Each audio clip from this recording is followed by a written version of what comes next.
I have 100%ed Biomorph, and it's really, really good. And if that's all you wanted to know from my nice clickbaity video title, if that's all you wanted to know before you pick the game up for yourself, there you go. It is great. Like and subscribe. Look out for my map coming soon. Thanks for watching. Have fun with Biomorph. If you want to know why I think this, however, continue watching. I don't normally do separate review videos because of time. Time, after all, is money, and this is not my job. But thanks to the devs and publisher, I did receive a review key for the game that I requested over a week early, which is way earlier than a lot of people will give you a review key, which means I've been able to 100% the game and spend... Well, I'm not going to tell you how many hours I've spent making the map because that'll give you a clue as to how long the game is, and I don't want to do any spoilery type stuff in this video. But I've had time to make a map, and I've had time to write and record this review before the embargo date, let alone the actual game release date, and this makes me very happy. So thank you to the devs, thank you for the publishers. This is not a sponsored video, this is not an advert, all opinions are my own, and let's be honest, I am really stubborn. And I'm too stubborn to be bought. I don't do sponsored content, and I don't see this as such. I'm going to try and keep this video as light on spoilers as I can, especially regarding the story, of which there is one. There's a fair chunk of dialogue in this game. Some of it's very funny, some of it's quite moving. I wouldn't say it's necessarily a story-heavy game, but everybody has got their own metric for that. For me, it is one of, I would say, the best paced, story-driven, I suppose, metroidvanias that I've played in a long time.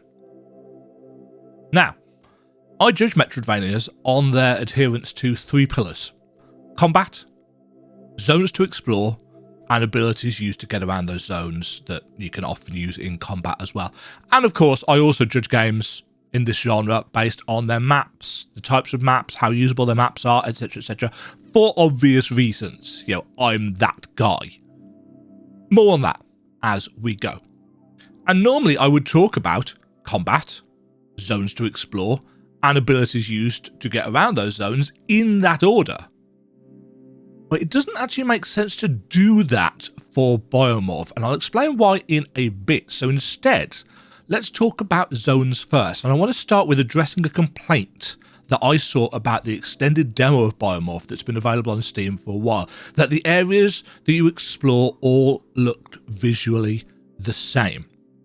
Now, in the demo, you only got to explore the first couple of areas.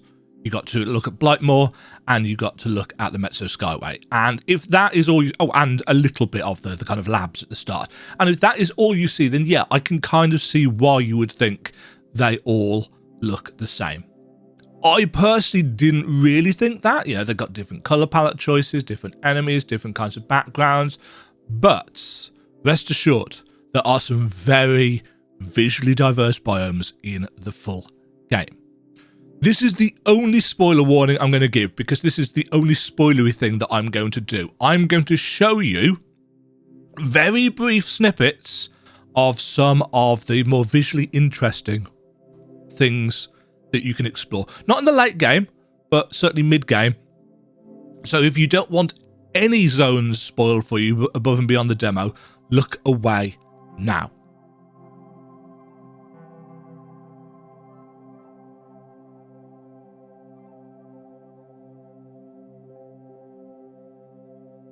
Okay, you're safe to look back at the screen. Let's talk about Blightmoor. If you played the demo, you'll know this, but if you didn't, Blightmoor is your hub town, and it's a town that can be expanded by finding blueprints scattered or purchased all over the game world. You can expand the fast travel network there, you can upgrade your chips, which are your weapons, we'll talk about those in a second, or your modules, which are like charms from Hollow Knight, we'll talk about that in a second as well, and you can even own and decorate your own house in the town. And I bring this up because upgrading your house is actually really important. Not necessarily the decorating part, but upgrading it is going to be really important for all of you completionists. I'm not going to tell you why, But look forward to that. It was a moment, it was one of the moments in the game that actually made me go, oh, that's really cool. That's really good. That shows that the devs really know the kind of things that players want. So look forward to that moment for yourselves. Now, I've always said that the best Metroidvanias feature abilities that make it fun to both fight the enemies and the bosses in the games and to explore. This is why combat and the abilities that are used in combat and getting around the world are pillars of Metroidvania design for me. And Biomorph takes this idea to an extreme. Not only are there many, many weapon chips to find in the game, of which you can equip 3 at a time and assign to a face button to vary up your combat, and they are all very different. And yes, you will find yourself in a rhythm of ones that you like. There are slow weapons, there are fast weapons, there are ranged weapons, there are weapons that are kind of spell-like. Some of them have got charges so that you can only use them a certain number of times before you have to go and recharge them. Some of them are just spammable. They've all got different powers. They can all be upgraded and so on and so forth. It's a reasonably deep weapon system. It will allow, I suppose, for a lot of replayability or diversity or choosing the right weapon for the job. But as well as all those weapon chips that you can find to kill the enemies in the game, there are 30-ish, probably, enemies in the game. For some of you, that might sound like not a lot, but keep this in mind. Of those 30-ish enemies, most of them can be biomorphed into. And biomorphing into an enemy gives you an entirely separate suite of options. Some of the biomorphed enemies only have one thing that they can do. So an early game example of that is the Aberror, which basically is a big hulking enemy that's really slow, but can punch really hard and can break through blocks and barriers that you couldn't otherwise do. Another early game enemy is the Toroth, which has got 2 potential abilities that you can use. A ranged attack, which fires out 3 kind of sonic waves, or sonic bubbles, and a charge move, which again can break through certain barriers. All of the biomorphable enemies in the game have got things that they can do. Combat options or traversal options. There's a limit, however, of how many biomorphs you can equip at a time. Just like with your main weapons, you can only equip 3 biomorphed creatures at a time. And you have to have biomorphed a certain number of them in the world before you unlock the ability to equip them. And some of the early game enemies you won't actually be able to biomorph equip until later in the game, which again shows the developers have thought really hard about the pace and the structure and when and where they want you to have access to certain creatures and abilities. And you do need to return to one of your save points to change your loadouts. Each of the morphable enemies, in fact all of the enemies and bosses in the game, they're visually interesting, they're quite alien, and they really give some life to the world. But I've got to admit, by about the 3rd or 4th biome, I did begin to get a slight niggling worry at the back of my mind. I was worried that there was going to be a lot of unnecessary backtracking where I didn't have the right biomorphs equipped for a given room. I didn't need to worry. I can count on one hand the number of times that I actually needed to go back to a save point to equip a certain biomorph, and they were all for late game secrety things. There was nothing that I could think of that was mandatorily locked away by, oh, you need to go back and equip this specific one. Pretty much everything else in the game, the biomorphs that you need will be nearby. You've just got to find them.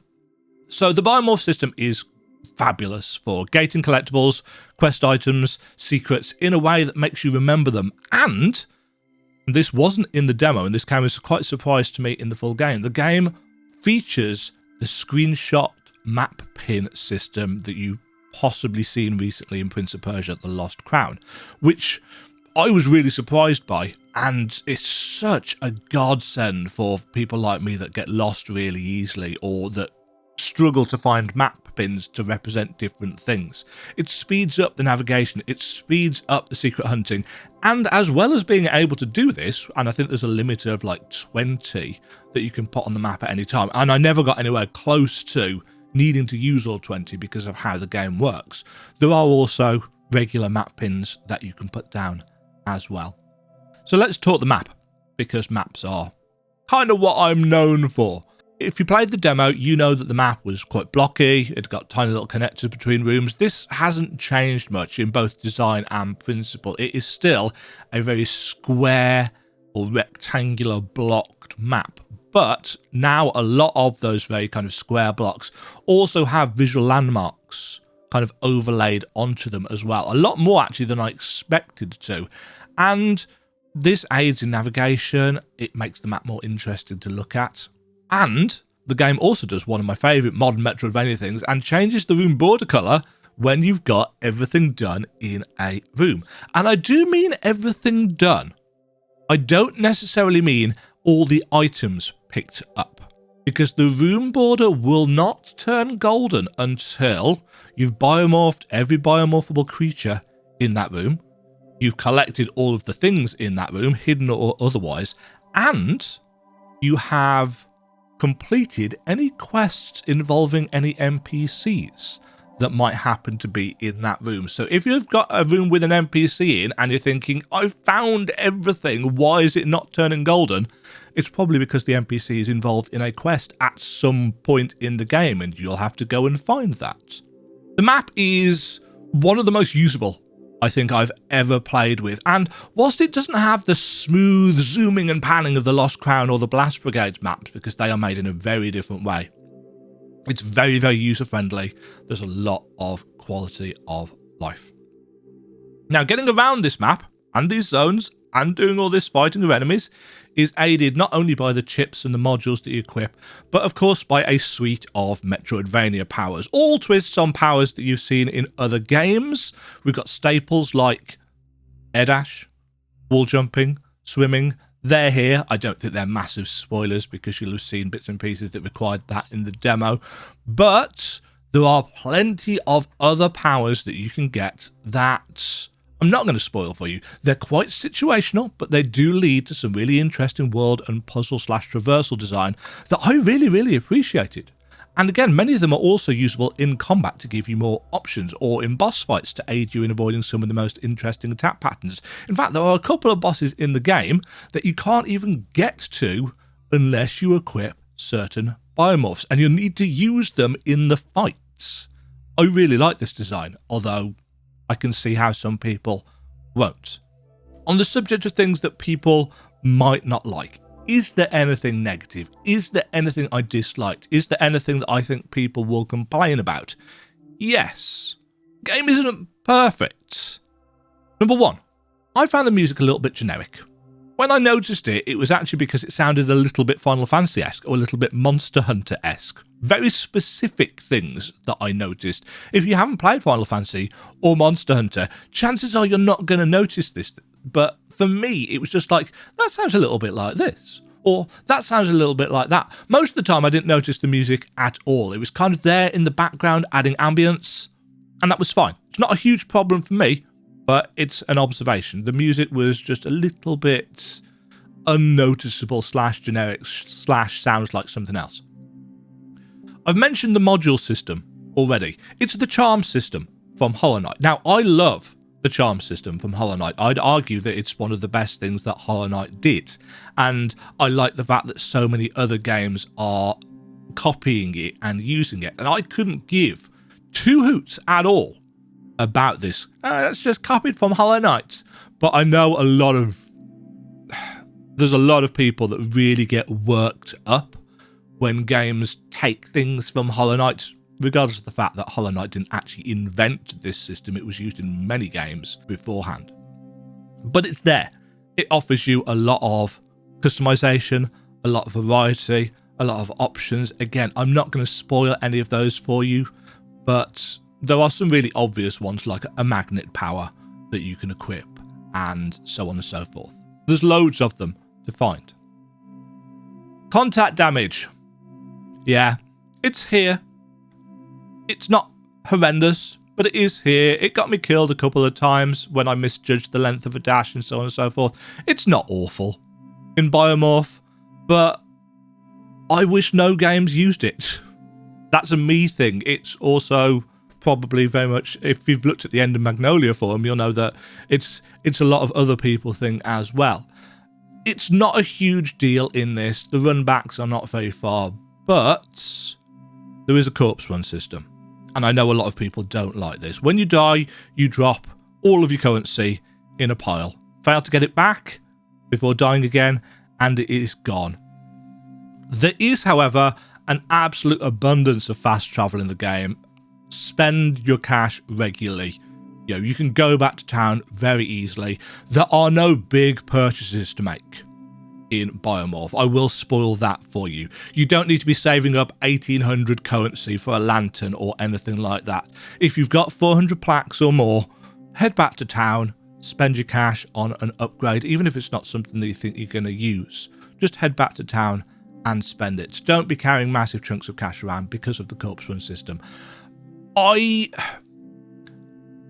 think there were 3 times in my entire playthrough where I lost cash because of this, and it was mostly because I stumbled into a new enemy and was surprised by how much damage that they did. That's generally what happened.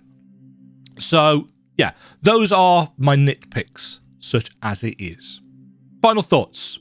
Biomorph, superb experience. It's got enough weapons and options to warrant a second or third playthrough with a different build, and I didn't encounter a single bug in my entire playthrough. Seriously, the game frame rate was perfect.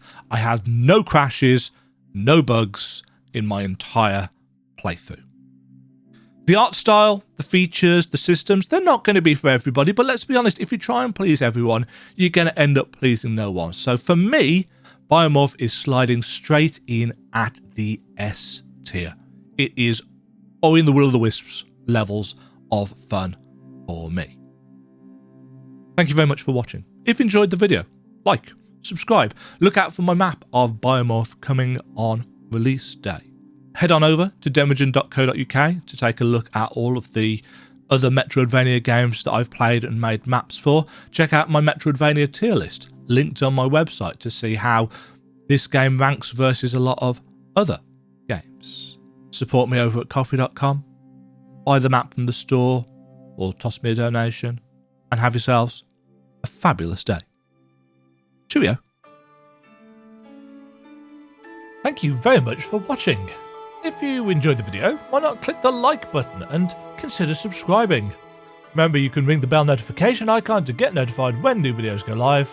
And until next time, cheerio.